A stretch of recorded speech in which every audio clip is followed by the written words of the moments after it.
Hi hello praise Lord. Happy Friday and happy independence day to you all.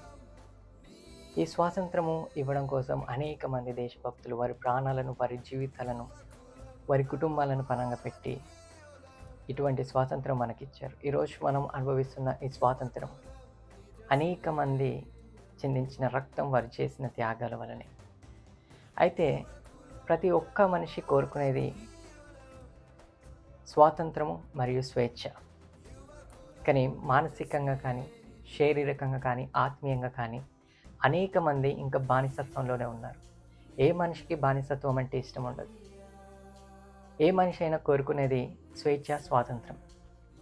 కానీ ఈ రోజున చూసుకున్నట్టయితే అనేక మంది వయసుతో సంబంధం లేకుండా యవనస్తులైన, వృద్ధులైన, చిన్నపిల్లలైన, బాలురైన, స్త్రీలైన, పురుషులైన అనేకమైనటువంటి పాప బంధకాల్లో బానిసలుగా ఉన్నారు.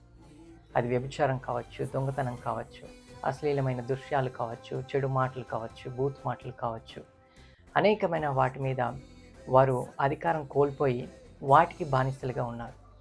అటువంటి బానిసత్వం నుంచి విడుదల చేయడానికి ప్రభు అయిన యేసుక్రీస్తు మన కోసం ఆయన ప్రాణం త్యాగం చేసి, ఆయన రక్తం చిందించి మనకు నిజమైన స్వాతంత్రం అనుగ్రహించాడు. కాబట్టి ఈరోజు ఇంకా మీరు ఏదైనా బానిసత్వంలో ఉంటే, ఇంకా అటువంటి బంధకాల్లో ఉంటే, ఈరోజే మన యేసయ్య దగ్గరికి రండి. ఆయన మనల్ని స్వతంత్రులుగా చేయటకు సిద్ధంగా ఉన్నాడు. ఎందుకంటే ఈ లోకంలో అనేకమైన వాటి మీద మనకు స్వాతంత్రం ఉంది, కానీ మనకి మనపైన స్వాతంత్రం లేదు.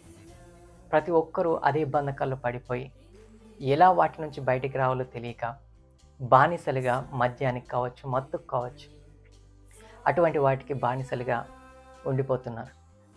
కాబట్టి ఈరోజు మనని విడుదల చేయడానికి, అటువంటి బానిసలుగా ఉన్న వారిని స్వతంత్రులుగా చేయడానికి యేసయ్య ఎదురు చూస్తున్నాడు.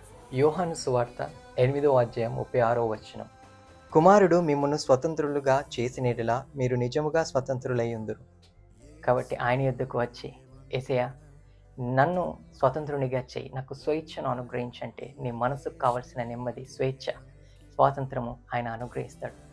కాబట్టి don't focus on the world, just focus on the God. May God bless you. Amen.